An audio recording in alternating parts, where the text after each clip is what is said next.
Video শুরু করার আগে দুটো জিনিস আমি একটু বলে রাখি যে আজকের ভিডিওটা একটু লম্বা হবে। অন্য দিনের মতো অত শর্টে ভিডিওটা হবে না, কারণ একটু ডিটেলসে একটা ব্যাপারে একটু আলোচনা করার আছে। আর দ্বিতীয়ত, ভিডিওটা আপনি যদি হোয়াটসঅ্যাপে দেখেন অথবা কোনো স্টোরিতে বা ইনস্টাগ্রামে যদি দেখেন, তাহলে সেখানে হয়তো পুরো ভিডিওটা পাবেন না। যদি সেখানে না পেয়ে থাকেন তাহলে আমার ফেসবুক পেজ অথবা ইউটিউব চ্যানেল দু জায়গাতে ভিজিট করতে পারেন, সেখানে পুরো ভিডিওটা দেওয়া থাকবে। এবার আসি আমি পয়েন্টে, যেটা যে কারণে ভিডিওটা করা। বর্তমান সিনারিও পুরো ওয়ার্ল্ডে যেটা চলছে, সেক্ষেত্রে আমাদের ইন্ডিয়াতে ডিরেক্টলি ইনভলভমেন্ট না থাকলেও ইনডিরেক্টলি অনেকগুলো এফেক্ট পড়ছে, আর যেটা মেজর এফেক্ট পড়ছে, পুরো ওয়ার্ল্ড জুড়ে একটা ওয়ার সিচুয়েশন চলছে, ওয়ার চলছে, যেটা অলমোস্ট একটা ওয়ার্ল্ড ওয়ার বলা যেতে পারে। এখনো ডিক্লেয়ার হয়নি, আর সেরকমভাবে সব দেশ, একেবারে মেজর দেশগুলো তার মধ্যে পার্টিসিপেট করেনি বলে সেটাকে ওয়ার্ল্ড ওয়ার এখনো অব্দি ডিক্লেয়ার করা হয়নি বা করেনি। কিন্তু সেটা অলমোস্ট একটা ওয়ার্ল্ড ওয়ারের মতনই সিচুয়েশন চলছে, যার জন্য পুরো ওয়ার্ল্ড জুড়ে একটা প্যানিক মোড চালু হয়ে গেছে। যার জন্য ইন্ডিয়াতে অনেক রকমের এফেক্ট পড়ছে, বিভিন্ন এফেক্ট পড়ছে যেগুলো মেজর। স্টক মার্কেট পুরোপুরি ধসে গেছে, ইকোনমি ডাউনফল হয়ে যাচ্ছে, টাকার ভ্যালু কমে যাচ্ছে, রুপিসের ভ্যালু কমে যাচ্ছে, গ্যাসের শর্টেজ তো সবাই জানতেই পারছেন, তার সাথে পেট্রোলের শর্টেজ আসতে চলেছে। আর গ্যাস পেট্রোলের শর্টেজ যখনই দেশে আসবে তখনই জিনিসের দাম অটোমেটিক্যালি বাড়বে, সমস্ত জিনিসের, কোনো একটা জিনিসও এখান থেকে বাদ যাবে না। এটা হলো নিয়ম, কারণ পেট্রোল একটা এমন একটা জিনিস যেটা প্রত্যেক কটা জিনিসে কাজে লাগে, ডিরেক্টলি হোক ইনডিরেক্টলি হোক। তার জন্য মানে দাম বাড়াটা একদম অবশ্যম্ভাবী। সেই ক্ষেত্রে এইরকম সিচুয়েশনে কি করা উচিত, কি করলে বাঁচা যাবে বা কি করলে সার্ভাইভ করা যাবে, সেটা নিয়ে আজকে আলোচনা, বা সেটা নিয়ে আজকে আমি কিছু বলতে চাই।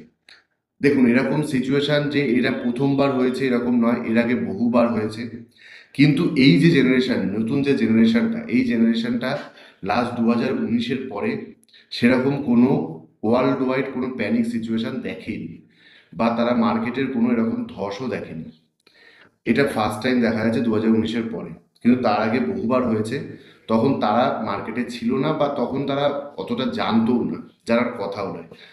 যার জন্য এখন যারা নতুন জেনারেশন, এই জেনারেশনটার কাছে এটা একটা নতুন জিনিস, যার জন্য প্যানিকটা আরও বেশি করে হচ্ছে। দেখুন, প্রত্যেক কটা মানুষ সবাই তো আর বিজনেসের ব্যাপারে বা তার সাথে জোড়া বিভিন্ন রকম ইনভেস্টমেন্ট সব জিনিসের ব্যাপারে তো বোঝে না। সেগুলো বোঝা সবার পক্ষে সম্ভব নয়। তার জন্য আমি একদম সহজ ভাষায় বোঝাবো আজকে যে এইরকম সিচুয়েশনে কি করা উচিত। দেখুন, সমস্ত জিনিসের যখন দাম বাড়বে, পুরো ওয়ার্ল্ড ওয়াইড একটা প্যানিক সিচুয়েশন তৈরি হবে, মার্কেট ধসে যাবে, ইকোনমি ডাউন হয়ে যাবে, সেই সময় কিন্তু আপনার ঘরের যে কোনো জিনিসে একদম আপনার পকেটে এসে সেটার এফেক্ট পড়বে। এই সময় করণীয় একটাই কাজ, সব থেকে বেশি যেটাতে প্রফিট দেবে বা বাঁচিয়ে রাখবে, সেটা হচ্ছে ইন্স্যুরেন্স। যে কোনো প্রকারের, সেটা হেলথ ইন্স্যুরেন্স হোক, লাইফ ইন্স্যুরেন্স হোক, আপনার বাড়ির ইন্স্যুরেন্স, যে কোনো জিনিসের ইন্স্যুরেন্স, কিন্তু মোস্ট ইম্পর্টেন্টলি হেলথ ইন্স্যুরেন্স আর লাইফ ইন্স্যুরেন্স কিন্তু মাস্ট। প্রত্যেকের মিনিমাম একটা টার্ম ইন্স্যুরেন্স আর হেলথ ইন্স্যুরেন্স থাকাটা জরুরি।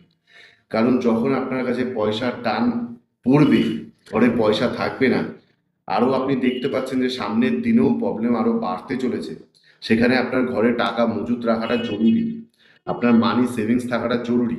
সেখানে যদি আপনার এইরকম কোনো সিচুয়েশানে আপনার সেভিংস নষ্ট হয়ে যায়, সেক্ষেত্রে কিন্তু আপনার প্রবলেম 3 গুণ বেড়ে যাবে, কমার কোনো চান্স নেই। সেই ক্ষেত্রে সেই জায়গা থেকে বাঁচানোর একটাই রাস্তা, শুধু ইন্স্যুরেন্স, যাতে এই সব জিনিসগুলো ইন্স্যুরেন্স কভারেজে আপনার বেঁচে যায়। নর্মাল লাইফেও নর্মাল টাইমেও ইন্স্যুরেন্স যতটাই ম্যান্ডেটারি, এখন তার থেকেও বেশি ম্যান্ডেটারি।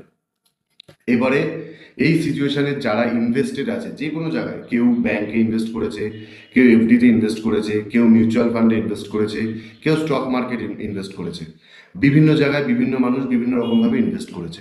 সেখানে এখন কি করা উচিত? এইরকম সিচুয়েশনে সেখান থেকে কি বেরিয়ে আসা উচিত, ইনভেস্টমেন্ট তুলে নেওয়া উচিত, ওয়েট করা উচিত, কি করা উচিত, নাকি নতুন করে ইনভেস্ট করা উচিত? দেখুন, আমি দুটো জিনিস বলবো। প্রথমত তো যেরকম যা যেখানে ইনভেস্ট করা আছে সেটা সেখানে এরকমভাবে থাকতে দিন। কারণ সিচুয়েশন আজকে খারাপ আছে, কালকে হয়তো এর থেকে খারাপ হবে, কিন্তু একটা টাইমের পরে গিয়ে এটা ঠিক হবে। এরকম নয় যে কোনোদিনই আর ঠিক হবে না, পৃথিবী ধ্বংস হয়ে যাবে। পৃথিবী যদি ধ্বংস হয়ে যায়, তাহলে আপনার ইনভেস্টমেন্ট বেঁচে থেকেও লাভ হবে না, কারণ আপনি বেঁচে থাকবেন না। তো সেটা নিয়ে তো ভেবে লাভ নেই, কিন্তু আগামী দিনে কিছুদিন পরে হলেও, কয়েক মাস পরে হলেও সিচুয়েশন বদলাবে, রিকভার হবে। তার জন্য আমি প্রথমত বলবো যে কোনো রকমের ইনভেস্টমেন্ট, সেটা এফডি হোক, মিউচুয়াল ফান্ড হোক, স্টক মার্কেট হোক, কোনো রকম ইনভেস্টমেন্ট নষ্ট করা বা ভেঙে বেরিয়ে আসার কোনো দরকার নেই। যেটা যেরকম আছে সেরকম থাকুন, ভরসা রাখুন, আশা রাখুন এই সিচুয়েশন চেঞ্জ হবে, এবং যেখানে যতটা খারাপ অবস্থা হয়েছে এর থেকে অনেক ভালো সিচুয়েশনে যাবে। কেন, এটাই নিয়ম। আলটিমেটলি সেটা উপরেই যাওয়ার আছে। মার্কেট যতই নিচে পড়ুক, মার্কেটকে আলটিমেটলি উপরেই যাওয়ার আছে। এর আগে ইতিহাসে যতবার মার্কেট ডাউন হয়েছে, এ তো অনেক কম হয়েছে, এখন অব্দি তো সেরকম ধস দেখেনি। এর আগে বহু এরকম বড় বড় ধস এসছে, একদিনে দুবার দুবার মার্কেট বন্ধ হয়ে গেছে, এরকমও দিন গেছে, কিন্তু তারপরেও সেই মার্কেট কিন্তু উঠেছে। তো সেটা নিয়ে চিন্তার ব্যাপার নয়, মার্কেট উঠবে, সেটা নিয়ে ভয় পেয়ে প্যানিক হওয়ার দরকার নেই। যেটা যেরকম আছে সেটা থাক, এখন কম দেখাচ্ছে সেটা আবার বেড়ে যাবে। এখন যতটা বাড়তি দেখেছিলেন বা যতটা গেন দেখেছিলেন, তার থেকেও বেশি গেন আগামী দিনে দেখতে পাবেন, সেটা নিয়ে চিন্তার ব্যাপার নয়। এবার তারপরের কথা হচ্ছে কি, যারা নতুন করে ইনভেস্ট করতে চায় তারা কি করবে। আমি বলবো এখন একটু কিছুদিন ওয়েট করুন, একটু নিউজ ফলো করুন, কারণ আপনার কাছে তো রাস্তা নেই, আপনি ফিজিক্যালি গিয়ে দেখতে পাবেন না কি হচ্ছে না হচ্ছে। নিউজের উপরেই ভরসা রাখতে হবে। নিউজ একটু ফলো করুন, বিভিন্ন ইউটিউব চ্যানেল আছে যেখান থেকে ভালো ভালো অথেন্টিক নিউজ পাওয়া যায়, যারা অথেন্টিসিটি মেনটেন করে নিউজ দেয়, সেগুলো একটু ফলো করুন, সেগুলো থেকে জানার চেষ্টা করুন যে গতিবিধি, গতি প্রকৃতি কোন দিকে যাচ্ছে, সেই অনুযায়ী একটা ডিসিশন নেবেন। যখন দেখবেন মোটামুটি একটু ভালোর দিকে হতে পারে, রাস্তা তৈরি হচ্ছে, তখন ইনভেস্ট করুন। সেটা অবভিয়াসলি নিচে থাকতে থাকতে। এখন দেখুন, নিয়ম হচ্ছে যখনই মার্কেট নিচে যাবে তখনই আপনি ইনভেস্ট যদি করেন, মার্কেট গেনের সাথে সাথে আপনার ইনভেস্টমেন্টও গেন ডবল হয়ে যাবে, এটাই সাধারণ ব্যাপার। তো এখন একটা কিন্তু এটাও ভাবার আছে, যেটা কিন্তু একটা বড় অপরচুনিটি যারা নতুন ইনভেস্টার তাদের জন্য। যেই টাইমে এখন মার্কেট একদম ডাউন, তলানিতে এসে ঠেকছে, এই টাইমে যদি আপনি ইনভেস্ট করেন তো আপনার গ্রোথ হওয়ার চান্স সব থেকে বেশি। তার জন্য রিস্ক যদি নিতে পারেন, যদি সাহস রাখতে পারেন, তো আমার কথা শুনে এখন ইনভেস্ট করুন, সেটা যে কোনো জায়গায়, মিউচুয়াল ফান্ডে হোক, স্টক মার্কেট ডিরেক্ট হোক।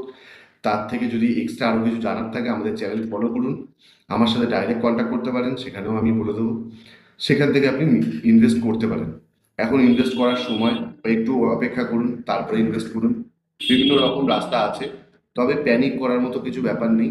শুধু আমি বলবো এটুকুই, ঘরে যে পয়সা আছে বা সেভিংস যেটা আছে সেটা নষ্ট করবেন না। তার জন্য ইন্স্যুরেন্স মাস্ট, ইন্স্যুরেন্সটা করুন। এবং সেভিংসকে অযথা খরচা করবেন না, অযথা জিনিসের পেছনে টাকা খরচ এখন করবেন না। এখন অযথা জিনিসের পেছনে খরচ করা থেকে একটু বিরত থাকুন। আমাদের স্টেটে এখন আবার সামনে ইলেকশনও আসছে, তো সিচুয়েশান অনেক টাফ হয়ে যাচ্ছে দিন দিন। মানে নেক্সট মান্থ, এপ্রিল মান্থ কিন্তু অনেকটা বেশি টাফ হতে চলেছে এই মান্থের থেকেও, কারণ একসাথে ওয়ার, তার সঙ্গে ইলেকশন, বিভিন্ন দিক থেকে চাপ আসতে চলেছে। তার জন্য প্রত্যেককে বলবো যে টাকা ঘরে মজুত রাখুন বা ক্যাশে টাকা বেশি রাখুন। পুরোপুরি আবার ইনভেস্ট করে ফেলবেন না, সব ইনভেস্ট করে ফেললেও সমস্যায় পড়বেন। ইন্স্যুরেন্স করুন, ইমিডিয়েট ইন্স্যুরেন্স করুন। তো এই ছিল বক্তব্য, এটাই বলার ছিল। এইভাবে আপনি এখন এই যে প্রবলেম চলছে ওয়ার্ল্ড ওয়াইড, সেটাতে সঙ্গে ডিল করতে পারেন, সেটার সঙ্গে আপনি মানিয়ে নিয়ে আগের দিনে এগিয়ে যেতে পারেন। তো এটাই আমার বলার ছিল। যদি ভালো লাগে তাহলে কমেন্ট করবেন, কমেন্ট করে জানাবেন, এবং যদি আমার সঙ্গে কানেক্টেড থাকতে হয় ফলো করুন, সাবস্ক্রাইব করুন, লাইক করুন, যা ইচ্ছা করুন, কিন্তু কানেক্টেড থাকুন। এই ধরনের জিনিস, এই ধরনের ভিডিও, এই ধরনের বিজনেস ইনভেস্টমেন্ট টাইপের যে কোনো জিনিস আমি অনেক সহজ ভাষায় ভিডিও আনতে থাকি। Thank you.